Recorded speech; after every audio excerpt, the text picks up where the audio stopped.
Muito bem, vamos começar então estudando a semana, capítulo 5, Bem-aventurados os aflitos. A gente tem lido bastante esse capítulo. E o tópico 14, o suicídio e a loucura. Bom, Kardec, no século XIX, 1850 e pouco, depois do Evangelho, 1860, a gente tem que levar em consideração o conhecimento disponível a respeito do que se tratava, como se tratava o próprio suicídio e a própria loucura. Eu diria até que Kardec foi extremamente avançado diante das limitações científicas da psicologia da época e da medicina e assim por diante. Por quê? E Kardec ele tomou o referencial da vida após a morte. Então, quando ele se deu conta disso, ele percebeu que o efeito, primeiro, lei de causa e efeito, então as relações daquilo que causa os transtornos psíquicos e daquilo que leva ao suicídio podem não estar associados exclusivamente à vida encarnada atual. Então, isso para ele foi um avanço importantíssimo, e é para nós ainda, porque, infelizmente, até hoje, nem a medicina e nem a maior parte dos estudiosos de psicologia e de psicanálise, psiquiatria, levam em consideração a vida após a morte para identificar as causas originárias desses transtornos e poder tratar devidamente com isso. Eu acho que a grande mensagem que eu estou aqui antecipando já no texto é justamente essa, a gente saber que estágios tão graves como esses, que levam o que eles chamam de loucura, que hoje a gente passa pelos mais diversos transtornos psíquicos identificados pela medicina, pela psiquiatria, e principalmente aquilo que desencadeia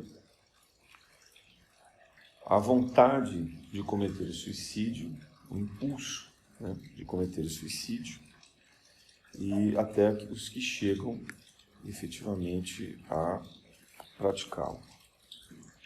Agora, Kardec coloca isso no contexto da aflição, o que é muito salutar aqui para a gente. Primeiro, pela necessidade imensa de nós todos termos empatia por essas pessoas. Nós não temos a menor condição de saber o que passa na cabeça delas, nos pensamentos, o que passa pelos sentimentos, o que passa pelo transtorno hormonal,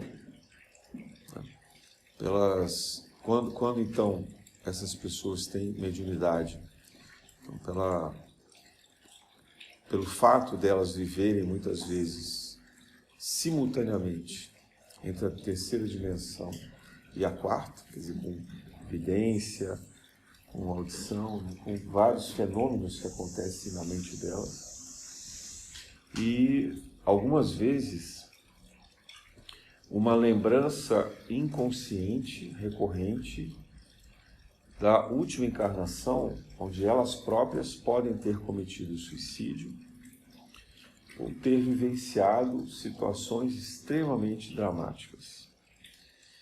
E é por isso até, eu aprendi isso com Dona Paula, mas a gente vê isso recorrente até na literatura espírita, como a de Ivone do Amaral Pereira, que ensina que os médiuns mais habilitados para tratar do suicídio e da loucura são aqueles que em outras encarnações passaram pelas mesmas dificuldades.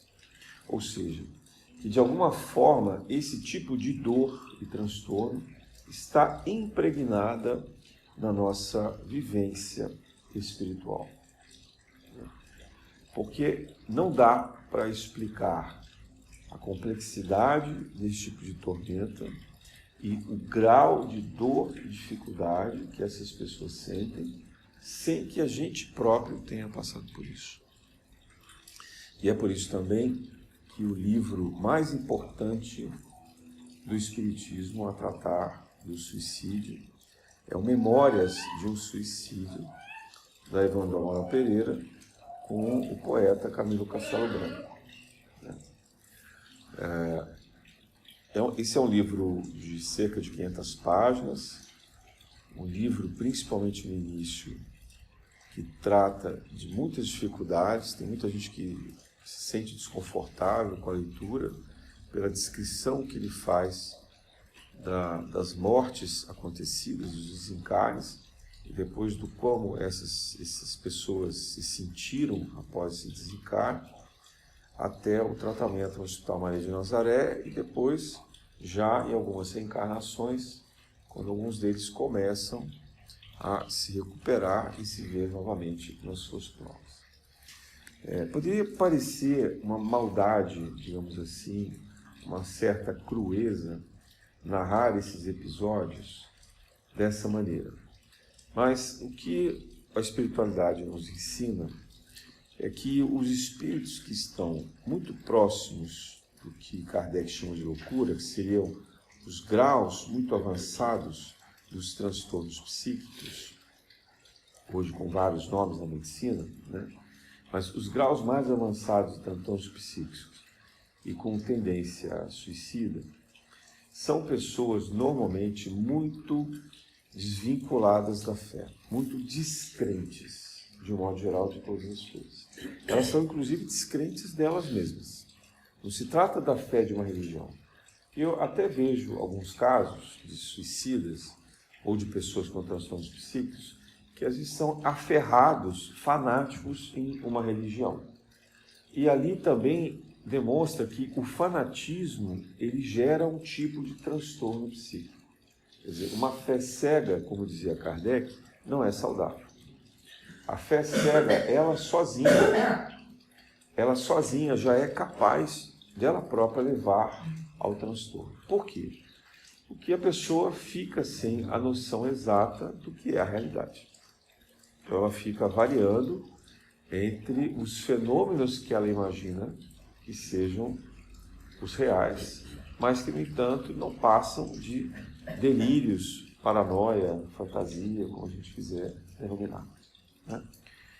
Então, uma religião muito fanática, ela vai colocar na cabeça, né, na mente dessa pessoa, imagens, por exemplo, como do inferno, como de uma figura demoníaca, né? Vai ficar projetando culpa, vai ficar projetando falsas hipóteses de cura, né? Curas milagrosas, como reza 10 Ave Marias, ou passa o óleo tal. Né? Não é só no catolicismo, isso pode ser em qualquer religião. Vai parecer aqui que estou dando exemplos do catolicismo, mas isso pode acontecer em qualquer religião, né? Onde os transtornos se acentuam pelo fanatismo. E isso tanto é verdade que a gente vê algumas religiões que encaram a morte pelo sacrifício, né, como a morte provocada nas guerras ou nos atentados terroristas, como se fosse algo benéfico e sagrado. Você vê aonde o fanatismo pode levar. Também falei aqui semana passada sobre o caso de suicídios coletivos em algumas religiões. Então, isso também demonstra como esse fanatismo é, por ele próprio, uma espécie de transtorno e o quanto isso desorganiza a mente e a vida da pessoa encarnada. Então, participar, às vezes, desse tipo de religião já é uma prova, já é uma dificuldade muito grande. Mas é claro que há religiões que auxiliam. As religiões que são um pouco mais esclarecidas, principalmente aquelas que têm o acolhimento, o amparo fraterno, aquelas que permitem que essas pessoas com transtornos se sintam partícipes da comunidade, que elas integrem essa comunidade, que elas se sintam importantes ali, que elas se sintam membros disso, isso faz com que elas, então, encontrem um caminho, um ambiente próprio para algum tratamento. E a gente sabe que para uma pessoa que não acredita em nada, não tem argumento que faça acreditar. Não tem conversa, né? Não tem diálogo que convença ninguém a acreditar na espiritualidade, acreditar em Deus e assim por diante. Por quê? Porque o processo da fé, ele não parte da razão. A razão, ela vem depois para esclarecer, para eliminar o fanatismo, para eliminar a enganação. Mas ela não começa na razão. Ou seja, se a razão levasse à fé, nós teríamos os cientistas, os grandes filósofos, todos já chegaram à conclusão da vida após a morte e da existência plena de Deus. Pelo contrário, né? Desde o século XIX, por exemplo, que a filosofia descarta a hipótese de discutir Deus.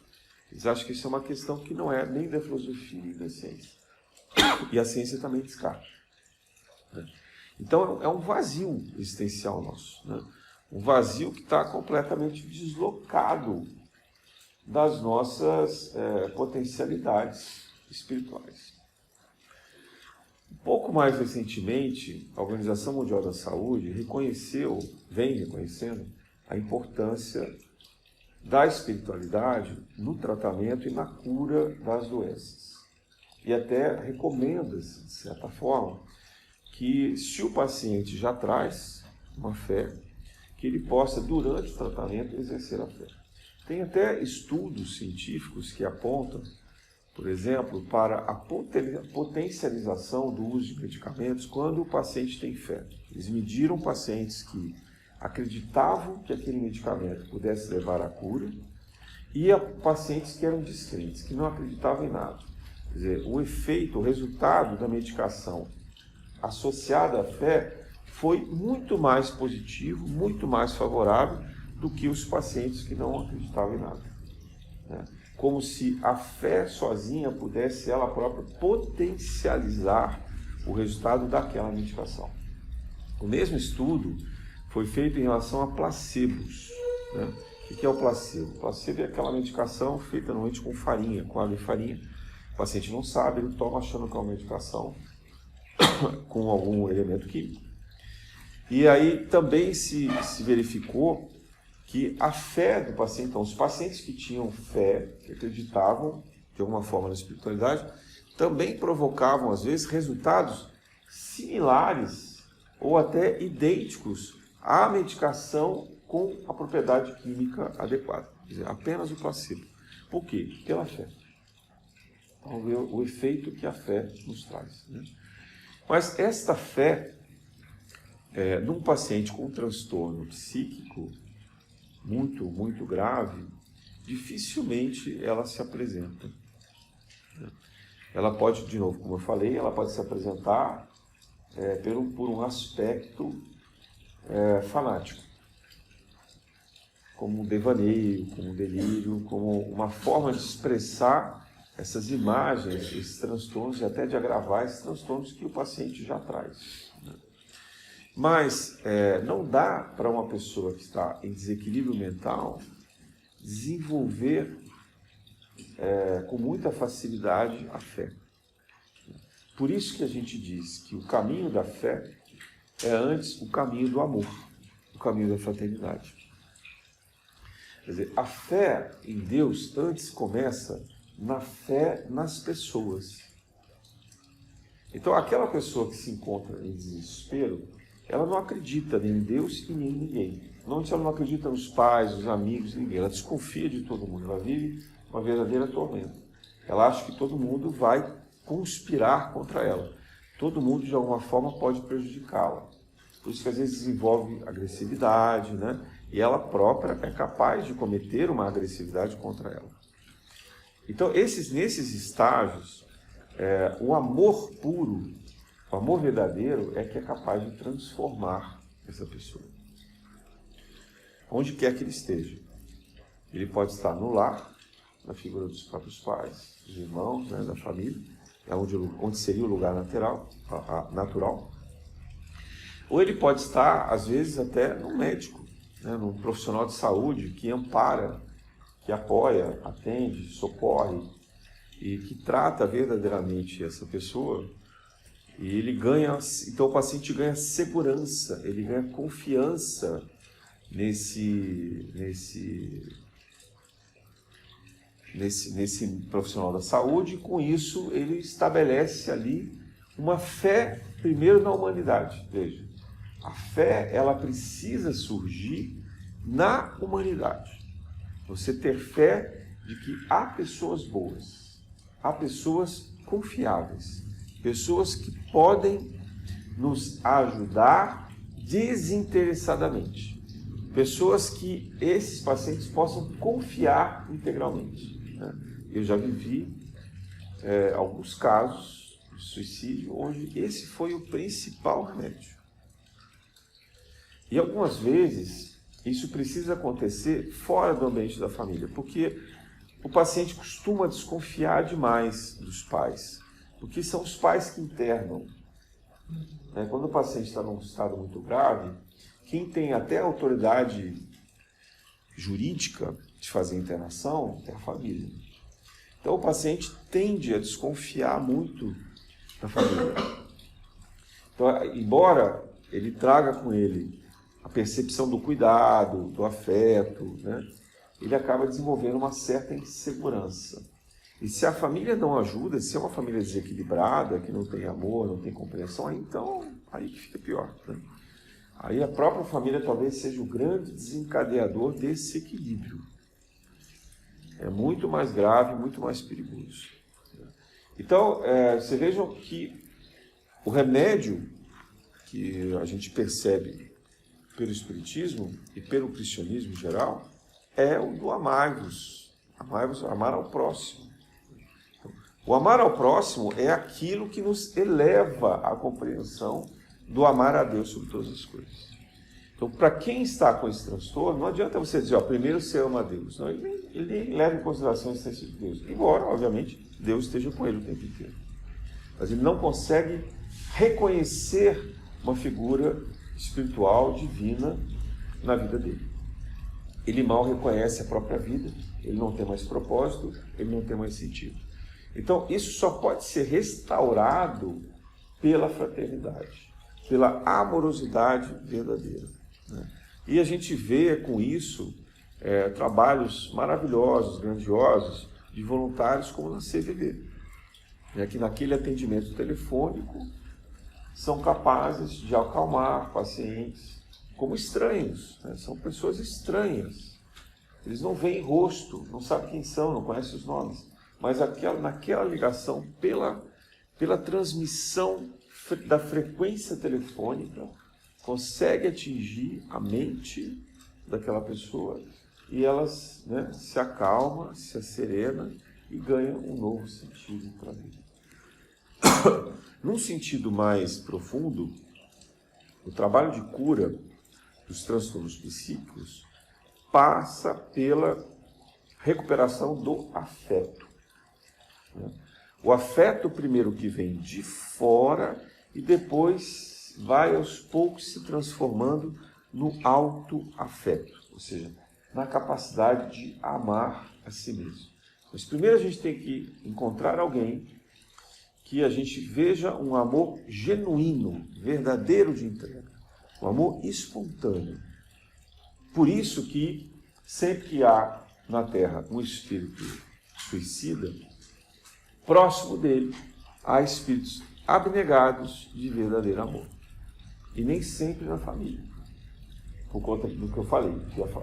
Eles tendem a desconfiar da família por essa intervenção de disciplina, de cobrança, de internação, que é o trabalho necessário. Esse é o papel dos pais. É um papel organizador, um papel disciplinador. Ao mesmo tempo que ama, ele tenta organizar. Mas o paciente fica irritado com isso. E às vezes foge, vai embora, se desequilibra, esconde, mente. Já vi casos assim, de pessoas que tentaram suicídio das formas mais inesperadas. A gente sempre pensa em coisas muito dramáticas, mas às vezes as pessoas são capazes de cometer suicídio com aquilo que a gente menos imagina que esteja disponível dentro de casa, como um saco plástico. Então, e a família não tem como controlar isso o tempo inteiro. Por isso que a gente precisa buscar essa amorosidade externamente. Tanto no tratamento da medicina, pela psiquiatria, com o uso de medicação, às vezes até em casos mais extremos, para evitar que a pessoa se machuque, né? Alguns inibidores emocionais, alguns controladores hormonais, estimuladores, para que possam tentar fazer com que essa pessoa encontre o próprio eixo, né? Antigamente se usava o eletrochoque e mais recentemente tem voltado a se usar o choque, obviamente em dosagens menores, mas alguns tipos de choques que procuram fazer como se o cérebro reiniciasse, digamos assim, né? Como se o sistema nervoso tivesse ali uma provocação pelo eletromagnetismo de uma recarga, de um reestabelecimento energético. O passe na casa espírita procura fazer isso com doses bem menores. Por isso que o passe é extremamente importante. Eu diria que o passe serve para várias coisas relacionadas a esses transtornos. Eles não apenas podem restabelecer o fluxo energético do paciente, né? Como eles podem direcionar estímulos para determinados campos nervosos, cerebrais ou da medula, às vezes até em determinados pontos do corpo, fazendo com que esse paciente se sinta melhor. É muito comum também, um paciente com transtornos psíquicos, ter problemas intestinais, porque a gente esquece que o intestino é uma espécie de cérebro, né? Alguns autores até chegam a chamar do terceiro cérebro, né? Porque o cérebro, na verdade, ele funciona como se fosse uma máquina, né? Uma máquina analógica, mas que ele depende muito, por exemplo, da oxigenação sanguínea. Então, o coração tem um papel fundamental de emissão de energia, de força magnética para o bom funcionamento cerebral. Então, o coração ele é também um tipo de cérebro, digamos assim, né? Há até na literatura espírita, espiritualista de modo geral, questionamentos sobre se o coração de fato não é o mais importante deles, né? Que a ciência tende a achar que a memória e alguns estímulos nervosos são parte exclusivamente do cérebro, mas hoje em dia já tem estudos que apontam funções importantes do coração nesses estímulos e o quanto a maneira que o coração trata o sangue o fluxo sanguíneo de um modo geral, o quanto isso por si só já não estaria, vamos dizer assim, possibilitando de uma maneira mais equilibrada esse bom funcionamento, né? Vamos imaginar aqui, fazer uma associação livre, né? Se tivesse um motor de um carro, você pode ter o melhor motor do mundo, mas se você tiver uma gasolina ruim ou um óleo ruim, né, esse motor não vai funcionar bem. Então é difícil dizer o que é mais importante, se é o motor ou é o combustível e a lubrificação, né? Eles são complementares. Agora, esse motor, esse combustível, esse óleo, quando ele passa lá pelo motor, ele se contamina. Então, no caso do corpo humano, nós temos o aparelho digestivo, né? E principalmente o intestino, nós temos o rim, tem outros órgãos que purificam esse sangue. Purificam materialmente, filtram, né? Filtram toxinas para deixar esse sangue mais limpo, mas também energeticamente. A gente sabe que o plexo solar, por exemplo, que fica mais ou menos na altura do umbigo, ele é um dos principais pontos de captação de energia fluídica, cósmica, né? De prana. Então, é fundamental que todos os nossos alimentos e que o próprio sangue passe por esse plexo solar e pelos outros chakras, de alguma forma, eliminando pela bexiga, pelo intestino, aquilo que for mais tóxico, mais nocivo, né?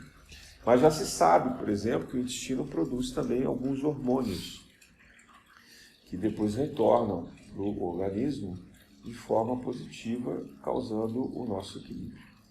Durante a segunda fase da Covid, mais no final, né, foram feitos vários estudos que demonstravam pacientes com muita irritação intestinal. E eu, por exemplo, eu quase não tive nenhum dos sintomas pulmonares e tive todos os sintomas de inflamação intestinal. E estava demonstrado que era Covid, não era uma gastroenterite, nada disso, era Covid. Então, ficou-se uma dúvida, até na época, dos efeitos bacterianos, de vermes, etc., associados ao vírus, ali, de alguma maneira, atrapalhando o bom funcionamento do organismo. Bom, o fato é que pacientes com transtornos psíquicos também costumam ter muitos problemas gástricos, intestinais e também cardíacos. Ou seja, não é apenas o cérebro que é afetado, né? Os outros cérebros, o coração e a parte gástrica, intestinal, também costumam ser bastante afetados. Isso nem sempre é levado em consideração pela medicina, infelizmente, né? Mas os familiares devem prestar atenção nisso. Como que isso para nós, no plano espiritual, se mostra? Ora, a energia negativa que uma pessoa com transtornos mentais atrai, ela de fato gasta muita energia depurativa dessa pessoa. Por quê? Porque ela tem toxinas não apenas no corpo físico, mas no seu plano mental, né?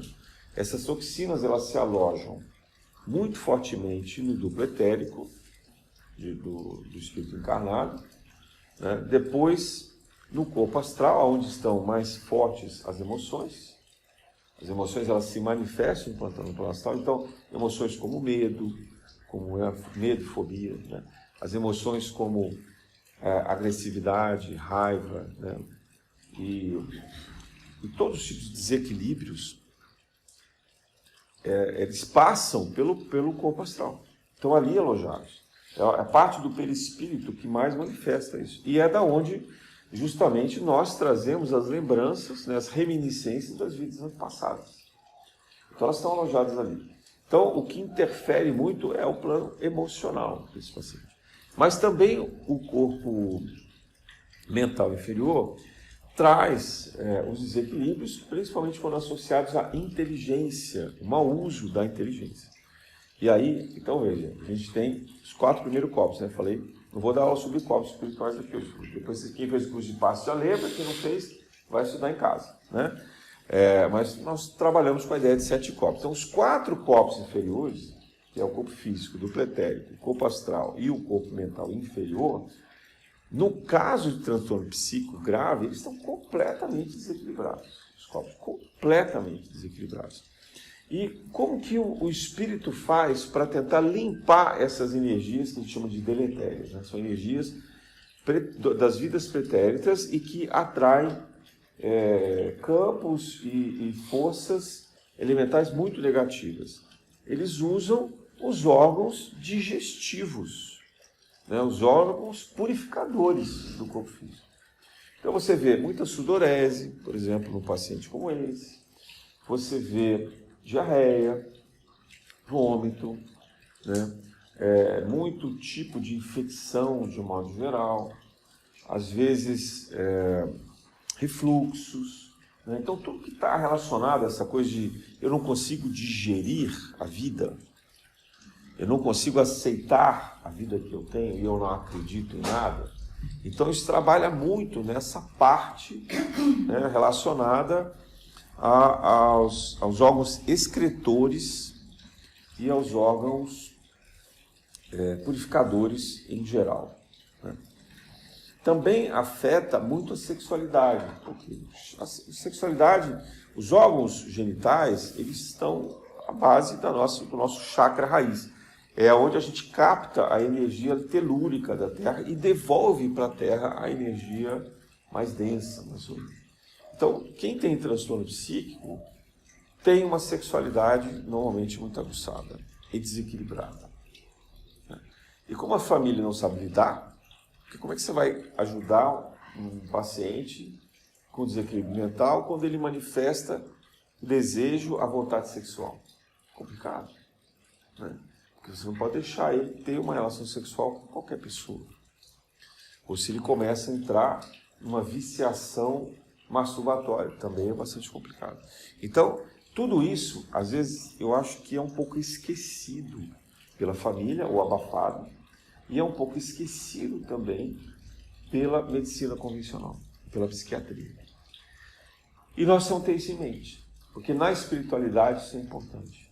Por isso que a gente recomenda que esses pacientes não apenas façam os tratamentos convencionais da medicina, da psicologia, mas procurem, por exemplo, tratamentos que sejam da medicina integrativa, que possam alinhar ou tratar dessa limpeza pelos chakras, né? Então, a utilização de ervas, de um modo geral, florais e ervas, pela alquimia, são muito importantes, que podem auxiliar nessa purificação, nesse tratamento, né? Tratando, inclusive, daquilo que a gente chama de miasmas, né? Aquilo que se aloja como se fossem sombras, como se a gente pudesse dizer que existissem vírus ou germes astrais, né? Então, eles estão impregnando desde o corpo mental, o corpo astral, o duplo etérico, até aquilo que a gente denomina aqui na ciência de mente, né? Então, isso está tudo alojado. E aí, essa energia atrai no corpo físico mais facilmente infecções, mais facilmente desequilíbrios físicos relacionados a isso. Então, é uma forma como se fosse uma esponja do corpo físico, sugando toda essa energia, né?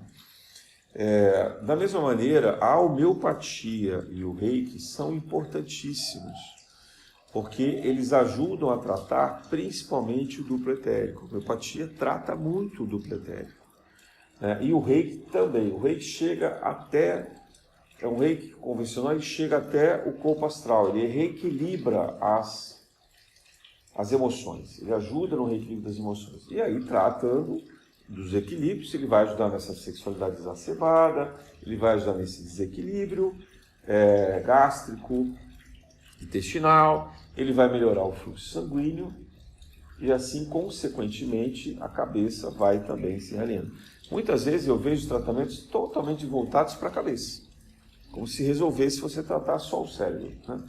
O cérebro é um dos componentes, mas ele não é o único e talvez nem o mais importante. Outra coisa que ajuda muito nesse tratamento, já falei do passe aqui, obviamente, né? O passe, eu diria que ele é fundamental nisso, se a pessoa consegue vir, porque quem tem transtorno mental dificilmente chega à casa espírita.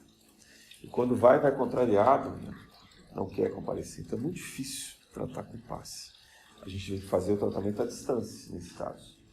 É pela família, vem alguém da família, a gente trata a família e por intermédio da mãe, do pai, de alguém muito próximo desse paciente, a gente consegue atingir os níveis astrais dele. Mas é muito difícil fazer, muito difícil ter alguém nesse nível de problema que aceite efetivamente o tratamento. Quando aceite, é uma benção.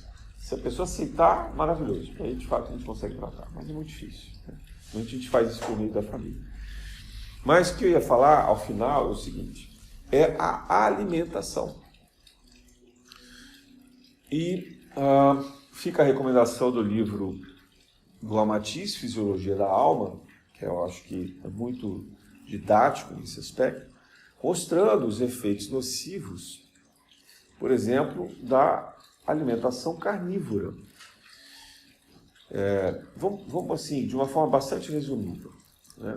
O animal colocado em sacrifício para a nossa alimentação, ele sofre de um medo, um pânico, uma dor terrível às vésperas da sua morte.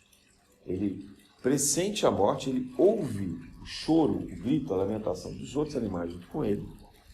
E pela explicação do campo morfogenético, né, do Sheldrake, a gente já é capaz de compreender que mesmo que ele não esteja presente, só dele estar na mesma ambiência, isso se transfere por meio do campo morfogenético, né? O animal não tem alma individual, ele tem alma dupla, então ele sente muito o que os outros animais dali estão sentindo também. Então, o que acontece? Imagina a gente, quando a gente está com raiva ou a gente está com medo, o que acontece com a gente? a gente contamina o nosso sangue imediatamente. A gente enche ele de cortisona e de várias outras toxinas ali, né? Se pudesse tirar o seu sangue nessa hora, você vai estar com o sangue extremamente contaminado. Isso fica no corpo até que você se acalme, que você consiga se reorganizar. O animal é a mesma coisa. O animal, ele contamina o corpo dele com esse sangue de medo, de raiva, de mágoa, de pânico, né? E aí isso está lá no sangue e é o que a gente compra no supermercado, tá? Para comer. Então, para uma pessoa que está mais ou menos equilibrada, isso passa por a gente com vários efeitos, mas talvez a gente consiga lidar melhor com as nossas energias telúricas e lance isso, né, para a Terra novamente, ou se alimentando de outras coisas mais saudáveis, como vegetais, etc. A gente consiga, fazendo caridade, a gente consiga ir eliminando esse tipo de energia negativa. Num paciente com transtorno grave, é muito mais difícil. Ele dificilmente sai de casa, ele está em pânico, ele não se relaciona com as pessoas, ele assiste televisão, ele capta toda a energia negativa que está ali, ele capta a energia da rede social, internet, dos telefones celulares, assim por diante. Então, tudo para ele é pior, tudo para ele é mais potencializado negativamente. Então, a alimentação é gravíssima se ela não for uma alimentação mais purificadora. Então, se a gente puder seguir dietas orientadas, profissionais conhecidos, que possam auxiliar, né, diminuindo essa frequência mental, mercurial, né, diminuindo a intensidade de consumo de carnes em geral, que estão associadas a esse sacrifício e trazem essa energia negativa junto com elas, né? E buscar trazer nessa alimentação bastante fluidez, então, coisas que sejam relacionadas à água mesmo, né? Poder beber bastante água e depois poder tentar colocar esse paciente num ambiente de natureza. Então, plantas em casa ajudam bastante, animais ajudam bastante e, se possível, levar esses pacientes para ambientes abertos, ambientes que tenham árvores, né? Parques, por exemplo, cachoeiras, praia, ambientes que eles possam tomar sol, né? Que eles possam ir renovando essa energia tão densa que eles acabam atraindo. Bom, tudo isso é o que a espiritualidade recomenda. Então, uma associação do tratamento da medicina, da psicologia, mas também desse tratamento energético, que passa por essas práticas de medicina integrativa e pelo tratamento da espiritualidade. Mas ressaltando que o que vai fazer a diferença no equilíbrio e na cura é o resgate do afeto. De um afeto verdadeiro, desinteressado. Começando pela família, mas de preferência por alguém próximo a ele, que possa desencadear essa amorosidade, né? Isso pode ser uma casa espírita, pode ser um médico, um psicólogo, pode ser um amigo, né? Pode ser uma pessoa tão doente quanto ele, mas que ele se identifique e dali construa uma relação de confiança. Pode ser uma relação amorosa, muitas vezes isso ajuda também. É uma relação de uma pessoa que sinta verdadeiramente um amor dedicado, né? Que tenha algum equilíbrio um pouquinho mais saudável do que ele, que possa estabelecer essa conexão. Então, eu acho que já passou da fase da gente julgar, sabe, da gente querer se colocar só por empatia. A empatia não cura os problemas de transtornos psíquicos graves e nem aqueles que têm tendências suicidas. Às vezes a empatia até ela soa meio arrogante, soa meio pretensiosa, se ela não tiver a amorosidade. Então a empatia não é a solução. A solução é a compaixão. Veja, não a piedade. A compaixão verdadeira, de quem se entrega desinteressadamente pelo outro, né? De quem tem um olhar de simplesmente estar ali, sem querer ensinar nada, sem querer convencer, sem querer forçar uma fé, sem querer forçar um remédio, né? Uma relação que é apenas de estar junto, de estar presente, né? De poder vivenciar com ele ali um instante de serenidade e de paz. Então, isso é que é capaz de curar, isso é capaz de transformar. E, obviamente, junto com isso, a prece, os passos à distância, do que forem necessários, e buscar limpar no ambiente doméstico aqueles espíritos que possam estar atrapalhando. Você vai dizer assim, você não fala nada de desobsessão. Porque hoje, no estado que a gente está da humanidade, é muito mais uma questão de auto-obsessão quando se tem transtorno psíquico do que da obsessão em si. Eu não estou desmerecendo a obsessão completa, veja só. É que se o paciente não se restabelece, se ele não restabelece o campo energético dele, se ele não começa a permitir, pela amorosidade, o mínimo de fé no ser humano para resgatar a fé em Deus, qualquer tratamento de obsessão, ele vai ser pouco eficaz. Porque você vai lá, afasta o espírito, mas o próprio paciente atrai de novo, ou ele vai procurar. Então você primeiro precisa restabelecer a fortaleza daquele espírito, para ele ascender pela vontade, para ele ter força de vontade de querer se curar. Porque senão a gente não consegue alcançá-lo e fazer o seu tratamento.